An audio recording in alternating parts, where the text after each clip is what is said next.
सरकार के खिलाफ। सबसे पहले तो है कि LIC एक इतनी बड़ी इंस्टीट्यूशन हिंदुस्तान की जब से और पार्टीशन से पहले की बनी हुई LIC लाइफ इंश्योरेंस कॉर्पोरेशन है, उसके साथ बहुत बड़ा घोटाला हुआ है। लोगों की इन्वेस्टमेंट और लोगों के पैसे का घोटाला हुआ है। LIC एक अडानी कौन सी ऐसी स्टार कंपनी थी कि जहां पर LIC को पैसे इन्वेस्ट करने की जरूरत पड़ी? किस बात के लिए जरूरत पड़ी? उसका कोई ना कोई जस्टिफिकेशन होगा। और एक जब LIC 119 रुपए का शेयर बेचा, उनके बाद उन्होंने नया इशू लाना था तो उन्होंने वो शेयर बिकवा दिए कि उसके बाद नया इशू ये लेके 2000 के अंदर आ 2000 रुपए के अंदर आ गए। ये सारा का सारा 2015 से लेके 2022 के बीच में हुआ। फिर उसके बाद दूसरा इशू निकाल के 3000 में निकाल दिया इशू, वो फिर LIC ने उनमें शेयर इन्वेस्टमेंट कर दिए।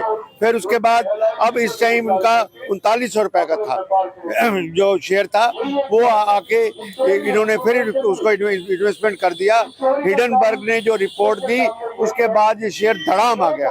धड़ाम आने के बाद 1500 रुपए का शेयर रह गया। वो जो 36,000 करोड़ रुपए का LIC का नुकसान हुआ है, वो किसका पैसा है? वो देश का पैसा है, वो आम नागरिक का पैसा है, वो हम जैसे आदमी का पैसा है, हम जैसे इन्वेस्टर्स का पैसा है। इसलिए ये सरकार के दबाव के अंदर ये इन्वेस्टमेंट हो रही है। इससे state bank of India, state bank की पहले शेयर में इन्वेस्टमेंट करते हैं, फिर उसको बाउंड में कन्वर्ट करते हैं। उसी बाउंड को स्टेट बैंक के सामने रहन रख दिया जाता है और उसे लोन ले लिया जाता है। क्या इन इंस्टीट्यूशन को, क्या दुनिया जो हिंदुस्तान के अंदर पोर्ट है वो भी हम अडानी के पास, एग्रीकल्चर सेक्टर भी अडानी के पास, अपना एग्रीकल्चर में वेयर हाउस बनने हैं वो भी अडानी के साथ, हवाई एयरपोर्ट है वो भी अडानी के पास, कोल माइनिंग की प्राइवेटाइजेशन करके वो भी अडानी के पास। क्या गुजरात के लोग ही मिले हैं इसी बात के लिए? क्या और कोई वहां पर बिरला, टाटा और बड़ी स्टार कंपनियां बहुत बात नहीं है कि वहां पर वो इन्वेस्टमेंट करते? तो जानबूझ के इसी में हुआ है।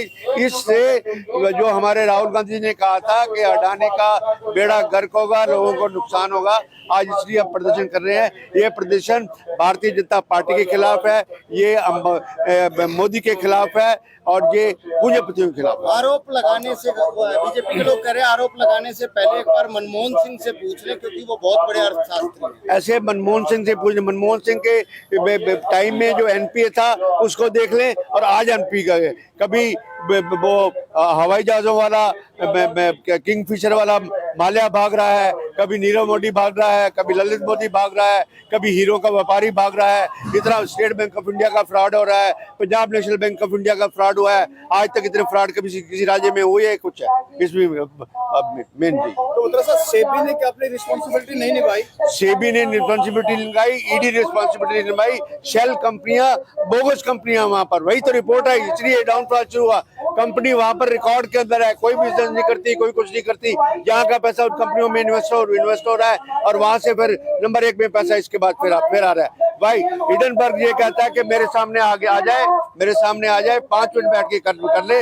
वहां की कोर्ट में, वहां पे कोर्ट में जाके क्यों नहीं मुकदमा करते? इसलिए कि वो डॉक्यूमेंट मांगेंगे उस बात के लिए। सभी चीजों का वाई एवरी कोई भी फाइनेंशियल इंस्टीट्यूशन या जो भी हमारी बड़ी इंस्टीट्यूशन है, धरातल पे है, सब कुछ है, सबके लिए अडानी क्यों, बाकी कंपनियां क्यों? मिली भगत के पीछे कारण क्या मानते हैं? मिली भगत में ये है कि ये पार्टी को फंडिंग करता है और इसका हाथ है इसके ऊपर, मोदी जी का इसके ऊपर हाथ है। इंडियन इकोनॉमी को कितना सेटबैक लगेगा? आप देखो कि 3900 रुपए का शेयर 1500 रुपए पे आ गया। क्यों आया, कैसे आया? हम तो नहीं लेके आए, इन्वेस्टर, एक सेबी की मार्केट आई, सेबी मार्केट में देखना चाहिए था कितना फॉल आ रहा है, लोगों को इन्वेस्टमेंट हो रही है, उनमें क्यों नहीं आया? भारत भूषण